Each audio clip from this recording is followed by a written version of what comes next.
Hello class, मैं professor विकास दुबे। ये DBMS lecture series का 10th लेक्चर है। यहाँ पर बहुत इंपॉर्टेंट टॉपिक डिस्कस करने वाले हैं, that is called the acid properties. ये मान के चलिए यूनिवर्सिटी एग्ज़ाम में ये इस टॉपिक से कुछ ना कुछ क्वेश्चन या डायरेक्टली एसिड प्रॉपर्टी नाम से आपको क्वेश्चन देखने को मिलेगा वहाँ पर। तो what exactly is acid properties? Acid properties में ACID stands for atomicity, consistency, isolation and durability. ठीक है, तो इस पे अपन डिस्कस करने वाले हैं। पहले इसको देखते हैं, लिखा क्या है यहाँ पर। Acid properties, these properties are important to maintain data integrity.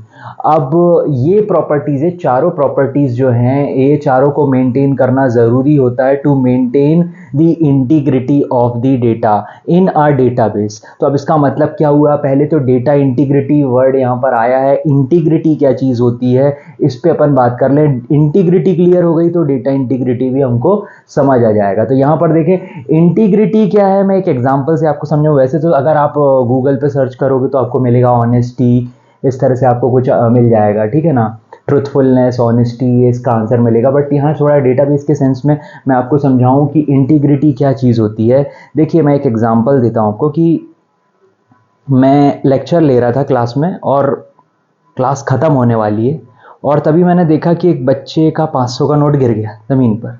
ठीक है, तो अब वो 500 का नोट जैसे वो गिर गया तो मैंने उसको बताया नहीं फिलहाल, है ना। एक चीज़ तो ये हो सकती है कि भाई वो 500 का नोट गिरा है और मैंने जैसे ही उसको देखा उसको उठा के बच्चे को दे दिया, ठीक है ना। अब क्या हुआ, दूसरी चीज़ क्या हो सकती है कि अब मैं क्लास हो गई वहाँ से धीरे धीरे खाली हो गई, मैंने देख लिया कि 500 का नोट पड़ा हुआ है और मैंने उसको जब क्लास खाली हो गई तो धीरे से अपने जेब में रख लिया।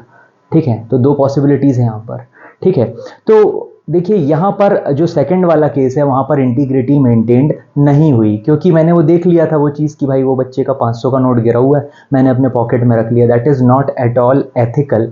सो इंटीग्रिटी क्या कहलाई यहाँ पर? अगर एक ऐसा सिनेरियो हो कि वहाँ पर अगर बच्चे के पैसे गिर गए हैं, बच्चे बाई चांस क्लास से बाहर चले जाते हैं और मेरे को बाद में पता चलता है कि यार किसी बच्चे के पैसे गिरे हैं, मैंने उठा के उसको रख लिया, और बाद में जब वो मेरे को बच्चा मिलता है या मेरे पास अगर उसका कॉन्टैक्ट नंबर है तो मैंने उसको बोला कि भाई आके आपके पैसे गिरे थे, इसको कलेक्ट कर लो। तो इंटीग्रिटी ये चीज़ होती है कि आप तब भी सही काम करें जब आपको कोई ना देख रहा हो। आप तब भी सही काम करें जब आपको कोई ना देख रहा हो। जैसे कि यहाँ पर डेटा इंटीग्रिटी मेंटेन होती है इन आर डेटाबेस, वहाँ पर डेटाबेस तब भी सही काम करता है, डेटाबेस सिस्टम तब भी कंसिस्टेंट रहता है और इंटीग्रिटी मेंटेन करता है, क्योंकि हमेशा तो ऑब्वियसली डेटाबेस को कोई भी नहीं देखता है, ठीक है ना। तो डेटाबेस हमेशा इंटीग्रिटी मेंटेन करने की कोशिश करता है और उसके लिए ये चार प्रॉपर्टीज़ बहुत इंपॉर्टेंट है। इसमें सबसे पहले आ जाती है एटॉमिसिटी। एटॉमिसिटी क्या कहती है?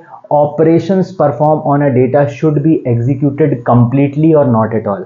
ऑपरेशंस जो भी परफॉर्म होने वाले हैं डेटा पे, वो या तो पूरी तरह से परफॉर्म होंगे, जो इंस्ट्रक्शंस हैं हमारे पास या जो ट्रांजैक्शन का एक बंडल ऑफ कमांड्स है हमारे पास, वो या तो पूरी तरह से एग्जीक्यूट होंगी या तो बिल्कुल भी एग्जीक्यूट नहीं होंगी। तो इसको एक एग्जांपल से अपन समझ लेते हैं। यहाँ पर देखिए मेरे पास अकाउंट ए और अकाउंट बी। अकाउंट ए से मैं कुछ पैसे यहाँ पर अकाउंट बी में ट्रांसफ़र कर रहा हूँ, तो मेरे पास सबसे पहले मैं रीड करूँगा कि अकाउंट ए में पैसे एग्जैक्टली अभी कितने हैं। तो बिफोर देखिए अभी पैसे उसमें 500 रुपये हैं। अब मैं यहाँ से 100 रुपये डेबिट करना चाहता हूँ, तो 100 रुपये डेबिट होंगे, यहाँ से 100 रुपये माइनस होंगे और यहाँ पर अवेलेबल बैलेंस बचेगा 400 रुपीज़। ठीक है, अब ये यहाँ तक हो गया। अब ये जो 100 रुपीज़ यहाँ से डेबिट हुए हैं, ये कहीं ना कहीं क्रेडिट होना, उस पर्टिकुलर अकाउंट पे क्रेडिट होना ज़रूरी है। तो यहाँ पर हमने क्रेडिट कितने हो जाएंगे? 100 रुपीज़। तो अवेलेबल बैलेंस यहाँ पर कितना होना चाहिए? पहले 100 था और अब 100 और क्रेडिट होंगे, तो 100 100 200 होना चाहिए। लेकिन यहाँ पर देखिए एटॉमिसिटी मेंटेन्ड नहीं हुई है। यहाँ से पैसे डेबिट तो हो गए हैं लेकिन यहाँ पर क्रेडिट नहीं हो पाए due to certain reason, due to network failure, due to server side maintenance, due to some issue with the user.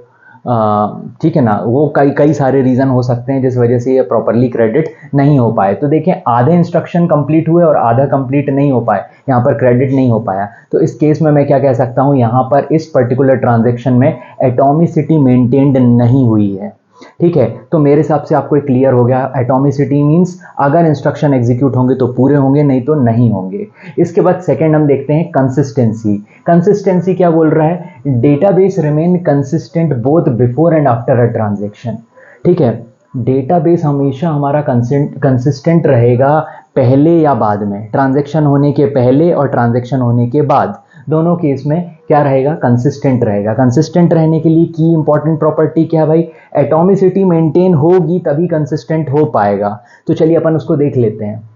यहां पर देखिए, मैं एक एग्जांपल से आपको समझा रहा हूं। यहां पर मेरे पास तीन अकाउंट हैं, ए बी एंड सी। तीन अकाउंट है, A account, B account, C account. अब ए अकाउंट से मैं यहाँ पर ए अकाउंट में सबसे पहले मैं चेक कर रहा हूँ कि यहाँ पर कितने पैसे पहले से हैं। 300 रुपीज़ हैं। और उसके बाद ए अकाउंट जो है ट्रांसफ़र करना चाहता है 50 रुपये बी अकाउंट को। ठीक है ना? तो बी अकाउंट को ट्रांसफ़र करना चाहता है, तो उसके पहले बी अकाउंट क्या कर रहा है भाई? चेक कर रहा है कि भाई ए अकाउंट में कितने पैसे हैं। जब आप ट्रांजेक्शन करते हैं तो ये तो चेक होता ही है। तो बी अकाउंट ने यहाँ पर चेक किया कि भाई यहाँ पर रीड की वैल्यू कि भाई बी की अभी वैल्यू कितनी है। तो बी की वैल्यू उसको कितनी मिली? 300। जैसे ही ट्रांजैक्शन होता है तो यहाँ पर 50 रुपये क्रेडिट हो जाते हैं, यहाँ से 50 रुपये माइनस हो जाते हैं और अवेलेबल बैलेंस होना चाहिए 250। 50 माइनस होते, यहाँ पर क्रेडिट हो जाते हैं 50 रुपये और यहाँ पर अवेलेबल बैलेंस होना चाहिए 150। अब मान लीजिए आपकी ये ट्रांजैक्शन आपने किया, वैल्यू रीड करी, पहले 300 थी, और जब हम ये ट्रांजैक्शन कर रहे थे इसी टाइम पे कुछ नेटवर्क इशू आ गया, कुछ नेटवर्क फेलियर आ गया, जिसकी वजह से प्रॉपरली जो ट्रांजैक्शन या डेटा ऑफ हो गया, डेटा पैक ख़त्म हो गया, या कुछ भी XYZ रीज़न की वजह से आप ऐसे एरिया में पहुंच गए जहाँ पर नेटवर्क नहीं था। तो ये ट्रांजैक्शन क्या हो रहा है भाई? अब लोड हो रहा है। अब ये जो ट्रांजैक्शन है कंप्लीट नहीं हुआ बल्कि लोड हो रहा है। इस तरह से लोडिंग चल रही है उसमें, है ना? अब ये ट्रांजैक्शन अभी आधा हुआ है, इसका मतलब ये पार्शियल है अभी तक। अब इसी बीच में क्या होता है कि हम यहाँ पर एक और अकाउंट है, सी अकाउंट। सी अकाउंट में हम क्या करना चाह रहे हैं? सी अकाउंट में भी हम कुछ पैसे ट्रांसफ़र करना चाहते हैं। कौन? ए करना चाहता है सी में। तो अब क्या होगा? जब सी में ये पैसे ट्रांसफ़र करना चाहता है तो सी भी इसको रीड करेगा। सी भी किसको रीड करेगा? ए अकाउंट को रीड करेगा। तो ए अकाउंट को जैसे ही सी रीड करता है तो इसको भाई ये ट्रांजैक्शन अगर कंप्लीट हो जाता तो ये जो वैल्यू रीड करता है उसको क्या रीड होती? 250 रीड होनी चाहिए। लेकिन क्योंकि ये ट्रांजैक्शन अभी लोड ही ले रहा है, अभी पूरी तरह से कंप्लीट नहीं हुआ, तो ये जब वैल्यू को रीड करेगा, यहाँ पर वैल्यू को रीड करेगा, तो ये 250 रीड ना करके कितनी रीड करेगा? 300 ही रीड करने वाला है। तो यहाँ पर 300 रीड करने वाला है, जबकि ये ट्रांजैक्शन प्रोसेस में है, ये ट्रांजैक्शन लगभग हमारा हो गया है। तो ये रीड करेगा तो इसको रीड कितना करना चाहिए? 250, लेकिन ये रीड कितना कर रहा है अभी? यहाँ पर 300 रीड कर रहा है। और 300 रीड करने के बाद अब हमने बोला कि कितने पैसे ट्रांसफ़र करने हैं ए से सी में। मैंने बोला कि भाई 20 रुपीज़ ट्रांसफ़र करने हैं। तो 20 रुपीज़ ट्रांसफ़र यहाँ पर जैसे ही होते हैं तो यहाँ पर कितना आना चाहिए? यहाँ पर आ जाना चाहिए 70, क्योंकि 50 पहले से था। लेकिन यहाँ पर क्योंकि हमने जो वैल्यू रीड की है 250 रीड ना करके हमने 300 वैल्यू को रीड किया है, तो जो माइनस होगा वो भी 300 में से होगा। तो 300 में से माइनस होगा तो यहाँ पर एक्चुअली 230 होना चाहिए आंसर, लेकिन हमको जो आंसर वो मिलेगा वो क्या मिलेगा भाई? हमको यहाँ पर 280 मिलेगा। यहाँ पर 280 मिलेगा। Are you getting my point? कि यहाँ पर अगर एटॉमिसिटी मेंटेन नहीं होती है तो कंसिस्टेंसी कभी भी मेंटेन हो ही नहीं सकती है। ठीक है ना? क्योंकि ये एटॉमिसिटी यहाँ पर पहले वाले ट्रांजैक्शन में मेंटेन नहीं हो पाई, ये ट्रांजैक्शन पूरी तरह से एग्जीक्यूट नहीं हो पाया। इस वजह से जो सी है उसने जो डेटा वैल्यू रीड करी, जो उसको 250 रीड करनी चाहिए थी, उसने 300 रीड करी। ये एक बहुत बड़ा इशू है, that is called the consistency, sorry.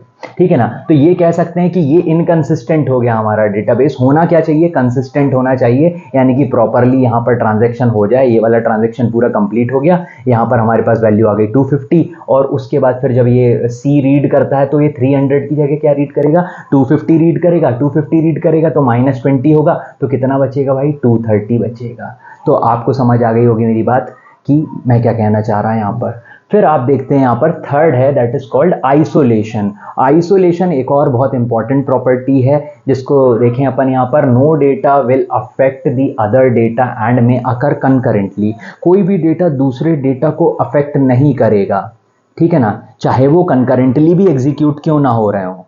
ठीक है भाई? क्योंकि आज अपन जिस वर्ल्ड में रहते हैं वहाँ पर अपन एक माइक्रो सेकेंड में लाखों ट्रांजेक्शन हो रहे हैं। ठीक है। अगर एक डेटा दूसरे डेटा को अफेक्ट करने लगे तो ये तो बहुत प्रॉब्लम हो जाएगी, फिर तो जो डेटाबेस है कंसिस्टेंट हो ही नहीं पाएगा। तो इसको मेंटेन करने के लिए हमने एक और प्रॉपर्टी बनाई है, दैट इज कॉल्ड आइसोलेशन।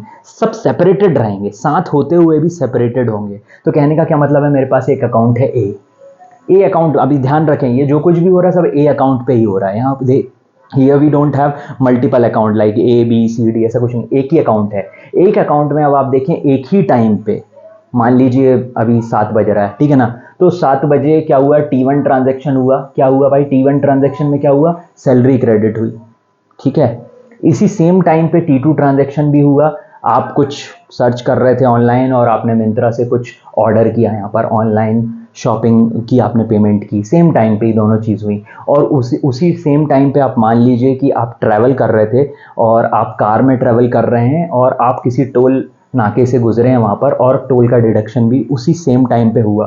तो तीनों ट्रांजैक्शन T1, T2, T3 एक ही डेटा पे हुए हैं, यानी अकाउंट ए पे हुए हैं, लेकिन फिर भी आइसोलेटेड हैं, एक दूसरे से आइसोलेटेड हैं। अब एक क्वेश्चन ये भी हो सकता है कि भाई कंकरेंटली कैसे पॉसिबल है ये चीज़ कि एक ही टाइम पे तीनों ट्रांजैक्शन होंगे, ये तो पॉसिबल नहीं है। तो आपका पॉइंट ठीक है, ये जो ट्रांजैक्शंस होते हैं यहाँ पर, ये ट्रांजैक्शन कंकरेंट हम इसलिए बोलते हैं क्योंकि इनमें माइक्रो सेकेंड का डिफरेंस होता है।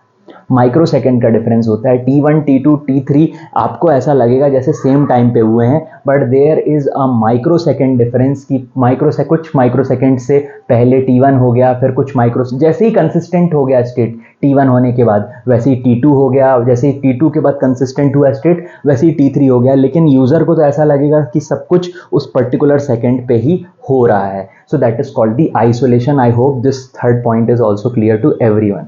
तो यहाँ पर अब लास्ट है हमारे पास fourth one, that is durability. तो ड्यूरेबिलिटी क्या चीज़ होती है, after the successful execution of all instruction data will be permanently save to the database. जब सारे इंस्ट्रक्शन प्रॉपरली एग्जीक्यूट हो जाते हैं उसके बाद डेटा जो है परमानेंटली एक नया डेटा कह सकते हैं, या एक ऑल्टर्ड डेटा जो है डेटाबेस में सेव हो जाता है परमानेंटली, ठीक है। तो इस बात का क्या मतलब हुआ डेटा परमानेंटली सेव होने का, ये देखिए मेरे पास अकाउंट ए है और अकाउंट बी है।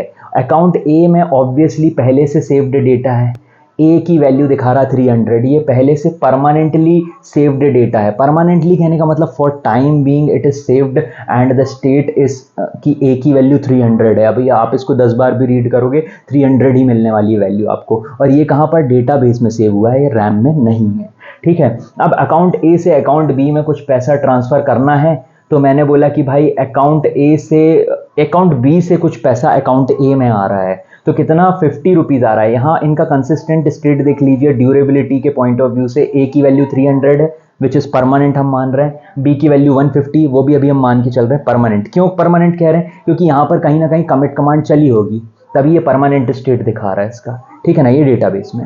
अब मैंने ट्रांसफ़र किया बी अकाउंट से ए अकाउंट में कुछ पैसे 50 रुपये ट्रांसफ़र करे हैं, तो यहाँ से होंगे 50 रुपये माइनस बी अकाउंट से, और यहाँ पर ऐड हो जाएंगे 50 रुपये, और यहाँ पर स्टेट इसका चेंज हो जाएगा। इसका स्टेट क्योंकि यहाँ ऐड हुए हैं तो ये हो जाएगा 350, और यहाँ से माइनस हुए हैं इसलिए 150 का हो जाएगा 100। अब ये जैसी 100 होता है, इसके बाद एक कमिट कमांड अगर मैं दोनों साइड चला देता हूँ, तो एक कमिट कमांड क्या करेगी, ये जो चेंजेस जो अभी फ़िलहाल रैम में हमको दिखाई दे रहे हैं, ये सारे के सारे चेंजेस कहाँ हो रहे हैं भाई, ये अभी फ़िलहाल रैम में हो रहे हैं, और रैम में जो चेंजेस होते हैं वो टेम्पररी चेंजेस होते हैं, हमें पता है। तो फॉर परमानेंट चेंजेस हमें क्या चलाना पड़ेगा, यहाँ पर कमिट कमांड चलाना हमारे लिए बहुत बहुत ज़रूरी है। हमने जैसे ही कमिट कमांड यहाँ पर चलाया, तो अब आप देखिए ये परमानेंट चेंज कितना हो गया 350, और यहाँ पर कितना हो गया b = 100। तो ये हो गई हमारी चारों प्रॉपर्टीज़, एसिड प्रॉपर्टीज़, बहुत इंपॉर्टेंट है, पेपर में आएगी। होपफुली आपको समझ आई होगी। Thank you very much class.